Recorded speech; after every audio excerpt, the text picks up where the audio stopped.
16세기에 철학의 판도를 완전히 뒤집어 놓은 사상가가 있습니다. 바로 미셸 드 몽테뉴인데요. 오늘 그의 세계로 깊이 한번 들어가 보려고 합니다. 그의 철학은요, 우리가 스스로에 대해 안다고 생각했던 모든 걸 그야말로 뿌리채 흔들어 놓거든요. 자, 바로 이 질문으로 한번 시작해보죠. 여러분은 스스로를 얼마나 잘 알고 있다고 생각하세요?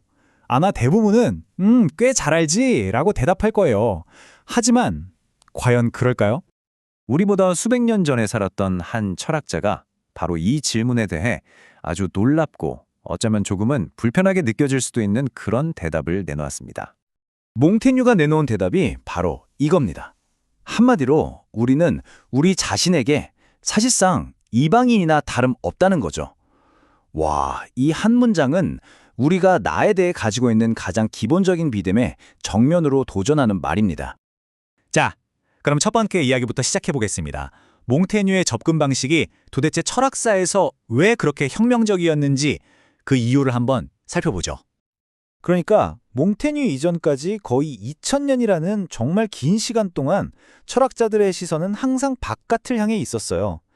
저 우주나 신, 아니면 영원불변의 이데아 같은 외부 세계에서 보편적인 진리를 찾으려고 애썼단 말이죠. 그런데 몽테뉴는 완전히 다른 길을 갔습니다. 잠깐만, 우주를 탐험하기 전에 우리 자신부터 이해해야 하는 거 아냐? 라고 생각한 거죠. 그래서 자신의 마음을 일종의 실험실로 삼아서 인간이라는 존재를 탐구하는 그야말로 급진적인 전환을 시도했습니다. 이제 두 번째 부분인데요. 여기서는 몽테뉴가 사용했던 아주 독특한 철학적 도구, 바로 에세이에 대해 알아볼 겁니다. 이 표를 보면 차이가 확 느껴지죠. 왼쪽의 전통 철학이 딱 정해진 길을 따라가는 잘 가꿔진 정원 산책 같다면, 오른쪽 몽테뉴의 에세이는 정해진 길 없이 그냥 마음이 이끄는 대로 헤매는 숲속 탐험 같아요. 그는 생각이라는 게 원래 직선으로 나아가지 않는다고 믿었거든요. 몽테뉴는 자기 생각을 이렇게 표현했습니다. 여기서 재밌는 건 이 자연스러운 취기를 고쳐야 할 결함이 아니라 우리 생각의 본질을 그 자체라고 봤다는 점이에요. 우리의 마음은 원래 그렇게 작동하는 거라는 거죠. 아, 여기서 우리가 꼭 짚고 넘어가야 할 게 있어요. 몽테뉴가 이렇게 글을 쓴 게 그냥 게으르거나 되는 대로 쓴 게 절대 아니라는 겁니다. 오히려 그는 다른 철학자들이 결론만 아주 깔끔하게 다듬어서 보여주는 건 일종의 기만이라고 생각했어요. 발견에 이르기까지 그 혼란스럽고 솔직하고 지저분한 과정 자체를 보여주는 것, 그게 진짜 철학적인 방법이라고 믿었던 거죠. 자, 이제 세 번째 부분으로 넘어가서 몽테뉴가 자기 자신을 들여다보면서 발견했던 그 심오하고도 조금은 불편한 진실들을 한번 마주해 보겠습니다. 몽테뉴는 자기 자신을 깊이 들여다본 끝에 크게 세 가지 발견에 이릅니다.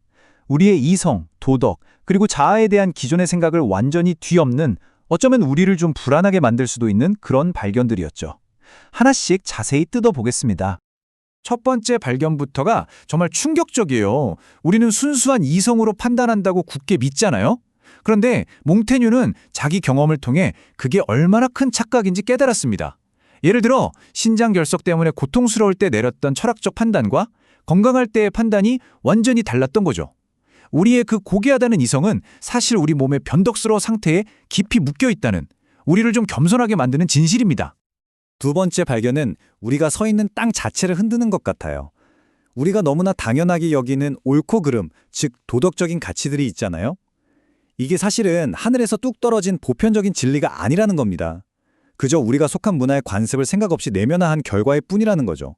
그는 다른 문화권에선 우리가 끔찍하게 여기는 일을 아주 당연하게 생각한다는 걸 여러 기록을 통해 확인했습니다.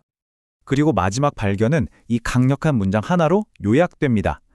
나라는 존재는 고정불변의 실체가 아니라는 거예요.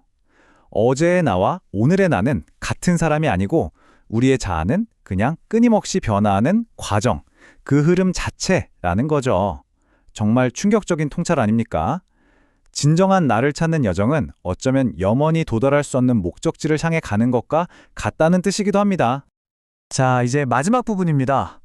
몽테뉴의 이런 발견들이 어떻게 보면 좀 부정적으로 들릴 수 있잖아요. 근데 역설적이게도 그 안에는 아주 실질적인 지혜와 우리를 자유롭게 하는 힘이 숨어 있습니다. 그 이야기를 해보죠. 몽테뉴의 좌우명이 바로 이 질문, 내가 무엇을 아는가 였습니다. 이건 모든 걸 부정하는 허무주의와는 달라요. 오히려 지적인 겸손함을 갖추기 위한 아주 강력한 도구였죠. 내가 틀릴 수도 있다는 가능성을 항상 열어두는 태도, 바로 그겁니다. 이 불확실성을 받아들이는 순간 우리는 놀라운 지혜를 얻게 됩니다. 내가 다 알지 못할 수도 있다는 걸 인정하면 다른 사람의 의견에 더 귀를 기울이게 되고 새로운 걸 배울 준비가 되죠. 그리고 이건 아주 중요한 통찰로 이어집니다. 그 중요한 통찰이란 바로 이거였습니다. 몽테뉴는 자기가 살던 시대의 끔찍한 종교전쟁을 직접 목격했어요. 신의 이름으로 서로를 잔인하게 학살하는 광신도들을 보면서 깨달은 거죠. 세상의 가장 끔찍한 잔혹행위는 의심하는 사람들이 아니라 자신의 신념이 절대적으로 옳다고 확신하는 사람들에게서 나온다는 것을요. 그리고 이 지혜는 오늘날 우리에게 더 큰 울림을 줍니다. 복잡한 문제에 대해 즉각적이고 확실한 입장을 내놓으라는 압박이 가득한 세상에서 몽테뉴의 철학은 강력한 해독제가 될 수 있어요. 예를 들어 소셜미디어에서 여러분의 분노를 유발하는 글을 봤다고 칩시다. 즉각적으로 반응하기 전에 잠시 멈춰서서 내가 뭘 안다고 이러지? 라고 자문해보는 거예요. 나는 이 문제의 전체 맥락을 알고 있나?